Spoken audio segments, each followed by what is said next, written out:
2 দিন আগে রাজ্যজুড়ে আদালতগুলোর কাছে উড়ো মেসেজ আসে, এই বোমা আতঙ্কে খবর চাউর হতে বিভিন্ন আদালতে পুলিশ ও বোমা স্কোয়াড তরফ তালাশি চালানো হয়। কিছু জায়গায় ইমেল মারফতও হুমকি আসে। বৃহস্পতিবার উত্তর দিনাজপুর জেলার ইসলামপুর মহকুমা আদালত চত্বরে হঠাৎ বোমা আতঙ্ক ছড়িয়ে পড়ে। আদালত প্রাঙ্গণে একটি সন্দেহজনক বস্তু পড়ে থাকতে দেখেন স্থানীয় আইনজীবী ও কর্মীরা। এরপরই বিষয়টি পুলিশকে জানানো হয়।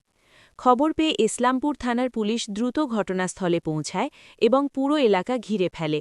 নিরাপত্তার স্বার্থে আদালত চত্বর আংশিকভাবে খালি করে দেওয়া হয়।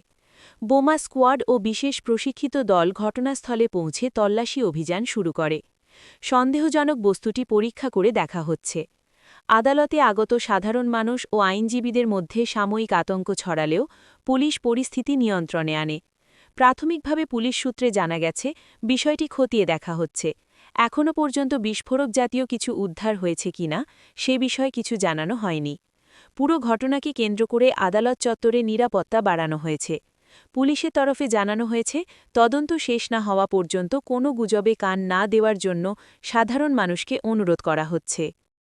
উঠে আসলো ছবি সুপেরিয়র আছে আমার। কোথাও কোথায় চেক করা হলো? না না সুপেরিয়র সময় ওটা কোর্টে চেক করা হলো কি? সুপেরিয়র ঠিক। কি ব্যাপারটা যদি বলতেন। বম স্কোয়াড টিম এটার জন্য আসছিল যে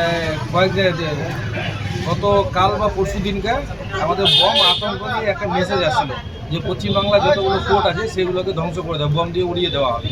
সেই জন্য আজকে ইসলামপুরে বম স্কোয়াড টিম এসে যা ইন্সপেকশন করে ওরা পড়ে গেল। কি মনে হচ্ছে, আপনি কি আতঙ্কে রয়েছেন? হ্যাঁ, আমরা তো অবশ্যই আতঙ্কে আছি। এটা এবার দেখা যাক কি হচ্ছে। বলছি অন্য কোর্টে তো কাল পরশু দেখা গেছিল, আজকে কি এখানে তার মানে কি এখানে মেল আসছে নতুন করে? না, এখানে মেল আসছে কিনা সেটা তো আমরা বলতে পারবো না, কিন্তু ওদের কাছে নিশ্চয়ই কোনো খবর আছে, সেই জন্য ওরা স্কোয়াড এখানে আসছে। আজকে ইন্সপেকশন ওরা পড়ে গেল। এই যে বম স্কোয়াড আসে দেখে গেল, তো আপনারা এখন কি সন্তুষ্ট আছেন? হ্যাঁ, আমরা সন্তুষ্ট আছি। ওরা যে আজকে এখান থেকে চেক করে গেল ইন্সপেকশন, আমরা সেটা নিয়ে সন্তুষ্ট আছি। আশাবাদী যে ইসলামপুর কোর্টে আমাদের এরকম কোনো কিছু ঘটবে না, আমরা এটা আশা করি। কি নাম আপনার? জিয়াউল হক চৌধুরী, আইনজীবী। হ্যাঁ আইনজীবী। একটা দুদিন ধরে করতেছে, বম স্কোয়াড টিম এসছে। আর আমাদের যখন একটা মেল আসতেছে বিভিন্ন আদালতগুলোতে এই রিগার্ডিং নিয়ে, তো সচেতন আগে অ্যাডমিনিস্ট্রেশন এটা আগেই সার্চিং করে দেখলো, কিছু পাওয়া গেল না। খুব ভালো লাগলো। আপনাকে আতঙ্কে ছিলেন?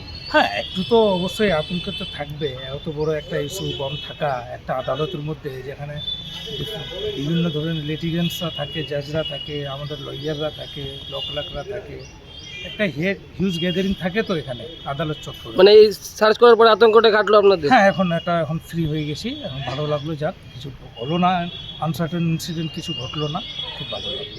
আপনার নাম এবং কি দায়িত্বে আছেন আপনি? আমি তো এমনি সরকারি প্যানেলেও আছি, পক্সো প্যানেলেও আছি এবং ডিফেন্সও করি। আমার নাম হচ্ছে আবু সাহেব। আবু সাহেব, আইনজীবী। আইনজীবী।